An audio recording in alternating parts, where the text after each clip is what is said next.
எனக்கு ஒரு டவுட்டு. என்னன்னா, சின்ன வயசுலேருந்து சிகக்கா போட்டு குளிக்கிறதுனால சீக்கிரமா முடி வளர்ந்துச்சா? இல்ல இப்பல்லாம் பார்த்து பார்த்து பத்திரமா வச்சுக்கிறதுனாலயே பாதிக்கு மேல வளரலையா? இப்படி யோசிச்சுக்கிட்டே ப்ளோ ட்ரை பண்ணாம சன் ட்ரை பண்ணலான்னு வந்துட்டேன். சன் என்னோட ஹேர ட்ரை பண்ணுதோ இல்லையோ, ஆனா என்ன நல்லா ட்ரை பண்ணுது. அத ரீப்ளேஸ் பண்றதுக்கு ஒரு ஷார்ட் ட்ரிங்க் எடுத்துக்கிட்டு ப்ரீஸான ஏர நல்லா என்ஜாய் பண்ணேன். ஹேர் வாஷ் பண்றதே வெளியில கிளம்புறதுக்கு தான். அதனால ஒரு குட்டி இன்விசிபிள் டிரான்ஸ்ஃபர்மேஷன்ல ட்ரெஸ் சேஞ்ச் பண்ணியாச்சு.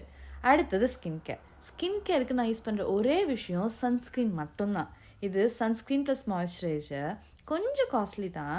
பட் நம்ம ஃபேஸ்க்கு எது செட் ஆகுதோ அதானே யூஸ் பண்ண முடியும். சொன்னால் நம்ப மாட்டீங்க, என்னோடய காலேஜ் லைஃப் கம்ப்ளீட் ஆகிற வரைக்குமே நான் ஃபேஸ்க்கு எந்த ப்ராடக்ட்டுமே யூஸ் பண்ணது கிடையாது. என்னோடய ஒரே மேக்கப் ஐட்டம் ஐலைனர் மட்டும்தான். பட் இப்போ தான் மேக்கப்னா என்ன, அது நம்மளை எப்படி எலிவேட் பண்ணுன்ற விஷயத்த கொஞ்சம் கொஞ்சமாக கற்றுட்டு இருக்கேன். அதெல்லாம் சரி, இவ்வளோ பேசுறியே, எங்கே கிளம்புறேன்னு தானே கேட்குறீங்க. அதை நான் அடுத்த மினி விலாகில் சொல்கிறேன். Stay tuned for more videos.